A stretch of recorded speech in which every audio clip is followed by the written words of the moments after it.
Welcome back for another video. I've spent hours scrutinising all the best bargain players in FPL to save you the time.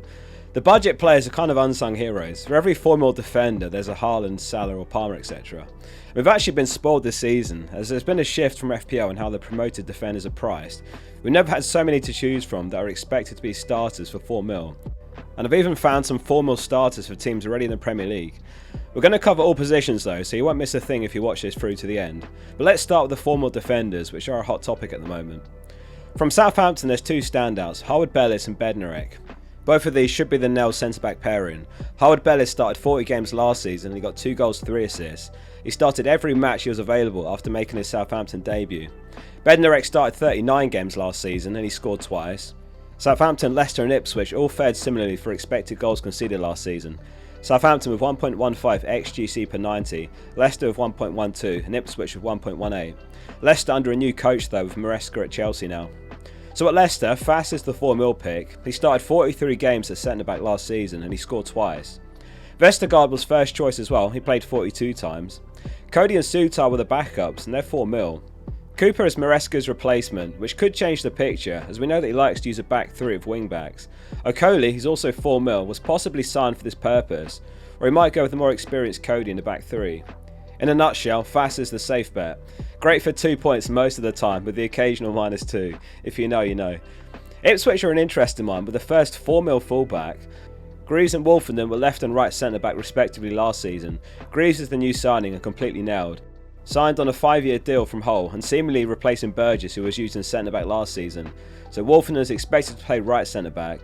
Greaves is the best of the bunch here, as Wolfenden is quite low ceiling. He only took 6 shots last season in total. I'm sure if there's any Hull fans watching, they'll attest to how good Greaves is. However, Johnson has joined Ipswich from West Ham and he's also 4mm. He turned down a new West Ham contract, and he presumably only would have made that switch with assurances of game time in right back, so he's the first 4mm fullback expected to start. He's one to monitor throughout pre-season. Last season, Tuanzebe played right back mostly, 14 times in right back, 7 times in centre back. We could see Tuanzebe being right centre back, which again favours Greaves, who's nailed in left centre back. If Johnson is looking nailed in right back, then he's got the most upside of all the 4mm defenders so far. Let's keep going. A couple of 4mm defenders from teams already in the Premier League. We've got 19-year-old Barco at Brighton, who's emerged as a possible option. Estupiñán's out for a couple of months injured, back in September at the earliest. He impressed when he got minutes at the end of last season. He's a versatile player. At Boca Juniors, aged just 18 before joining Brighton, he played in left mid the most, followed by left wing, and centre mid a couple of times as well. New coach Herzler was fantastic at St Pauli, which is what landed him the Brighton job. He used a flexible back three and formation. They were promoted, finishing the season best for expected goals conceded, shots conceded, shots on target conceded, and opponent touches in the box. Plus almost 3 shots per game coming from set pieces, also best in the league. This lends weight to Dunk being a possible gem for 4.5mm as well, by the way, who we know is completely nailed in centre back. If you'd like a read up on Brighton's tactics, I'll link a really good post below. And lastly, Mosquera, one to keep an eye on after Kilman's departure to West Ham. He was on loan at Villarreal last season and he played well. He got 2 goals, 1 assist in 16 league games after joining in January. He started in Wolves' first pre-season game, which was a 1-0 win over Como, where he also impressed. My favourites right now are Howard-Bellis, Bednarek and Greaves. If Barco or Johnson look like they're going to be reliable starters, then they move right up the list, with slightly more upside for potential attacking returns. You might even get away with having 2 nailed 4mm defenders and then have 2 solid defenders like Trent and Vardiol. That way you've got 2 set and forget defenders in your starting 11 and it's just that third slot to rotate with each week. So we're spoiled with cheap defenders, midfielders not so much. At 4.5mm there's only 2 right now really. Winks at Leicester and Luongo at Ipswich. Winks started 45 times last season and he scored twice. Luongo is comparable, 43 starts, 2 goals. Bit of a card magnet though, he was booked 11 times. These are your 2 points per game players, so don't ever aim to start these players. Second or third on the bench type assets in a 3-4-3 or a 4-4-2 starting 11. Rodgers is one that I'm keeping an eye on for 5mm. He or Ramsey are likely to start behind Watkins or possibly on the left wing. Emery seems to absolutely love Rodgers. He got 2 goals, 6 assists in the first half of last season in the Championship, and then Villa signed him and he got 3 goals, 1 assist in 11 games, 8 starts in 11 after joining, only 21 years old, which is quite a statement. In Villa's first pre-season game, he bagged a brace against Walsall before coming off at half-time with the rest of the 11. If you can find 0.5mm under the sofa, he could be worth a go for way more upside than the likes of Winks. Onto the forwards, and it's even slimmer pickings, but we've got to include João Pedro for 5.5 mil, we've talked about a bit before. Expected to remain on penalty duties, 9 goals 3 assists last season. If he ends up a regular starter, then he's 1 mil too cheap than what he should have been. Cannon from Leicester's 4.5 mil, but he started just 3 games last season. He was subbed on 10 times, he got 2 goals 1 assist. Don't expect anything from him, but if he sticks around, he's only 1% owned. Stuart from Southampton's also 4.5 mil. He spent basically all of last season injured. The season before he was quality for Sunderland in the Championship, 1% owned as well. If this has been helpful content so far and you appreciate the time that goes into each video, hit subscribe for more like this to come. Focal tattoo at 200,000 subscribers.